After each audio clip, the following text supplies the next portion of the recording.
안녕하세요. 돈셰프의 최병문입니다.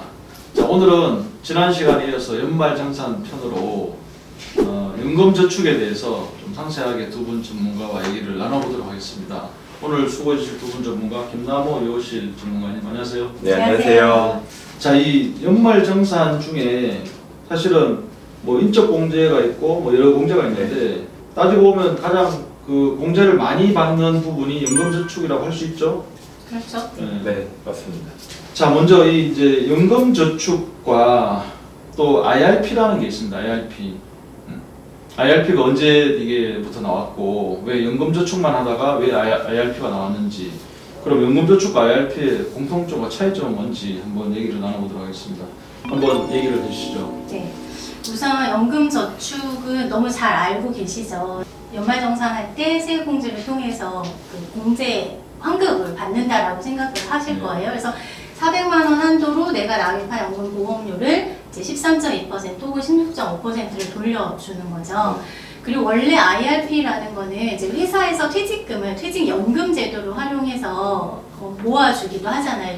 이제 요즘은 대부분의 많은 회사들이 퇴직연금 제도를 시행하고 있는데, 원래 퇴직연금 제도를 시행하는 회사들이 퇴직금을 싸줄 때 그 활용하는 계좌가 IRP 계좌입니다. 근데 원래는 퇴직금을 받는 용도이기는 하지만 거기에다가 회사가 넣어주는 거 말고 개인이 추가로 불입하면 조금 더 공제 혜택을 주겠다라는 취지로 IRP에다가도 세액공제 한도를 조금 더 추가를 해준 거고요. 그래서 추가로 300만 원까지 더 혜택을 줬어요. 연금저축 계좌 IRP를 합치면 700만 원까지 세액공제를 받을 수가 있는 거죠. 근데 처음부터 다 모든 사람들한테 IRP를 뭐 세제 혜택을 줬었던 거는 아니고요. 네. 우선은 이제 근로자 위주로 했다가 이게 뭐 공무원이라든지 개인 사업자에게도 점차 범위를 넓혀가고 있습니다. 네. 지금 말씀하신 대로 IRP가 이제 근로자 퇴직금 때문에 이게 이제 이 계좌를 만든 건데, 여기에 연금저축의 혜택을, 세액공제 혜택을 좀 더 준 거네요. 네, 그렇죠. 맞습니다. 300을 줘서 이제 합의 700까지 네, 맞습니다. 벌 수 있게 이렇게 준 거고, 퇴직금 용도로 그러면 이게 나온 계좌군요. 원래는 그렇습니다. 원래는. 자, 그러면 공통점과 차이점을 좀 하나씩 한번 보겠습니다. 공통점에 대해서 먼저 한번 얘기해 주시죠. 네, 공통점은 우선은 이제 5년 이상 가입을 하고 납입을 하고요. 55세 이후부터 연금으로만 수령을 하셔야 되는 거예요.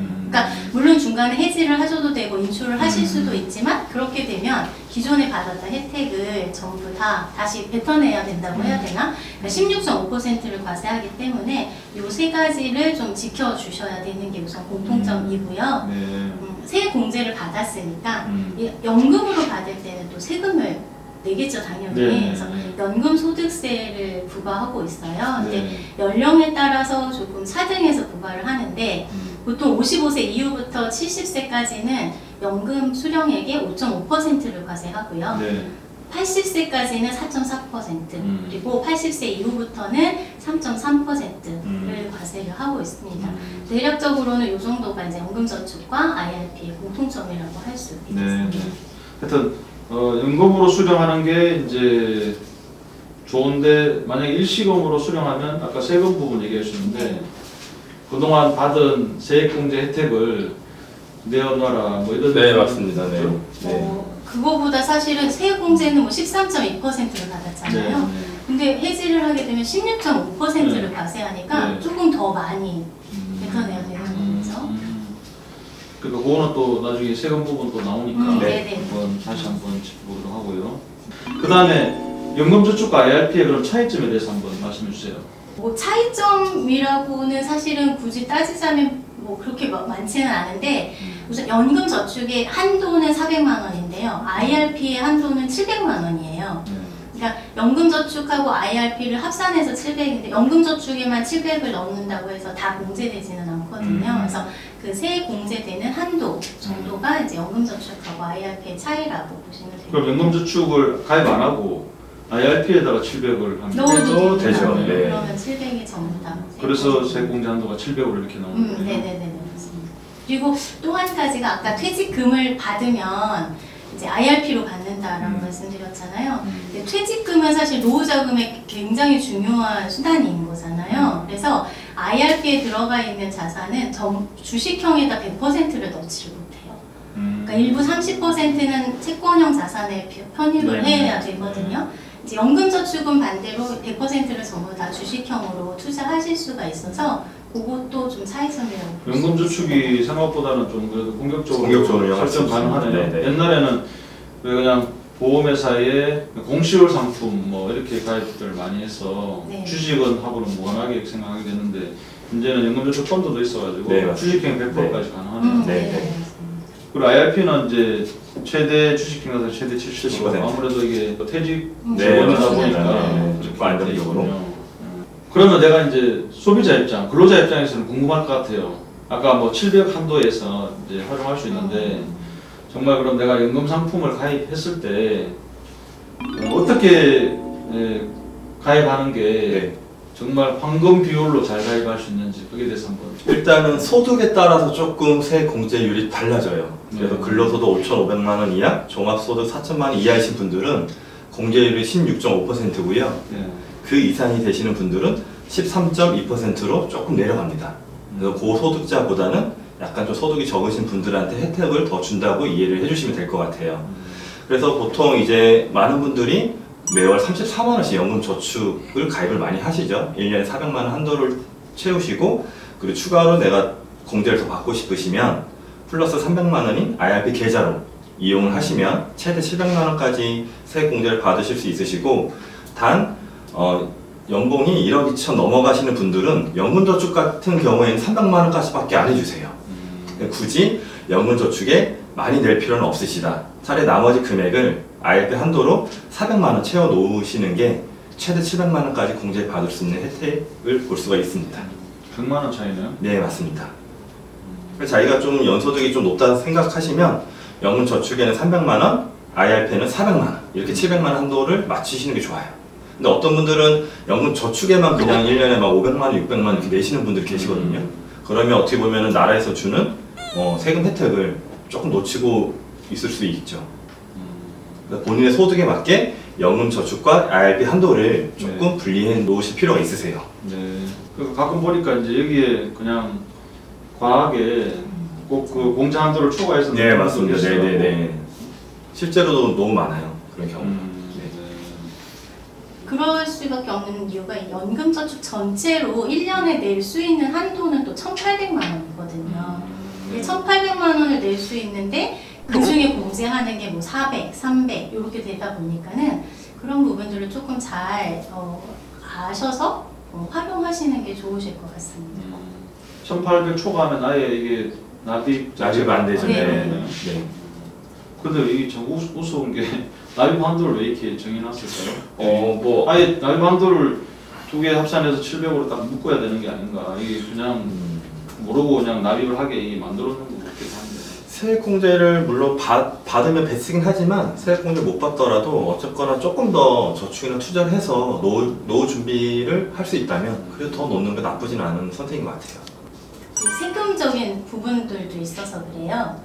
그러니까 이게 보통 펀드를 일반 계좌에서 매수하게 되면은 15.4%를 과세하거든요. 국내 펀드 말고 이제 해외 펀드 같은 경우에는. 네. 그런데 IRP 연금저축 계좌에서 하면 이거 연금으로만 받아야 되잖아요. 그러니까 이제 중간에 그렇게 만약에 내가 매매 차익이 나더라도 그거가 과세가 안 되는 거예요. 이연되는 효과가 있어가지고 그것 때문에 또 굳이 여기다가 1,800만 원까지 넣으시는 분들도 계시죠. 일부 많지는 않은 것 같고요. 네. 사업 소득자도 연금저축과 IRP를 활용하면 혜택이 똑같습니다. 네. 직장인 분들은. 같은 거네요. 네, 똑같습니다. 네. 다만 이제 총 급여가 좀 이제 달라요. 네, 차이가 나는 거죠. 여기에 따라 가지고. 네, 네, 네. 이거 뭐 하여튼 이 로직은 똑같은 거니까 네, 이제 맞습니다. 보시면 될 것 같네요.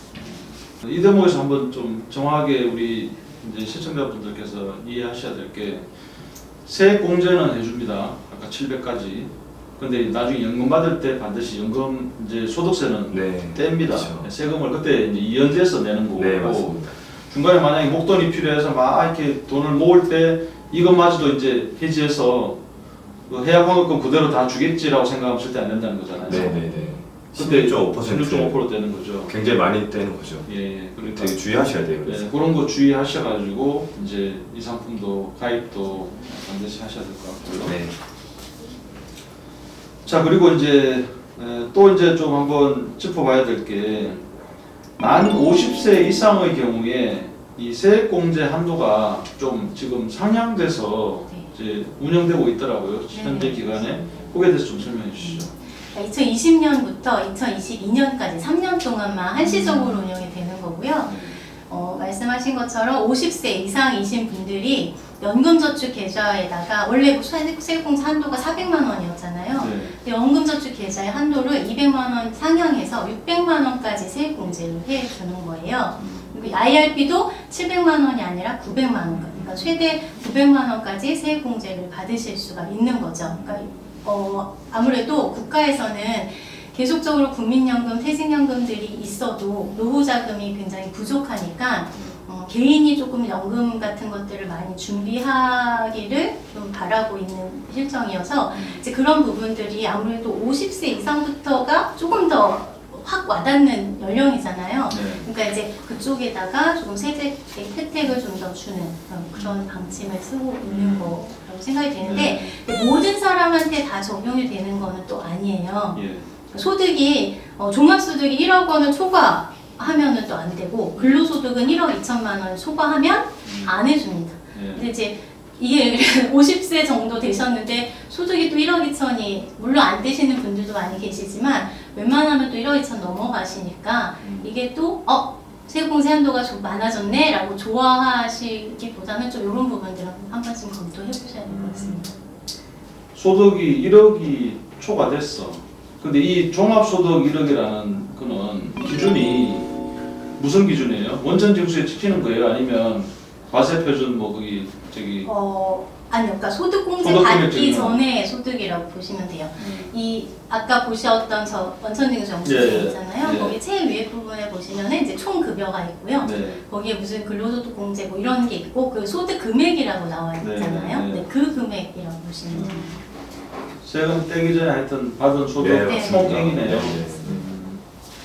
지금까지는 연금저축과 IRP 이제 두 상품을 비교하고 또 가입 한도, 또 실제 보는 혜택, 또 환급 비율에 대해서 이제 자세히 알아봤습니다. 다음 편은 또 이제 이 두 상품을 또 유의해야 되는 점이 있습니다. 그래서 뭐 중도 해지는 되는지 또 중도 인출은 되는지 이런 점에 대해서 좀 자세하게 짚어보겠습니다.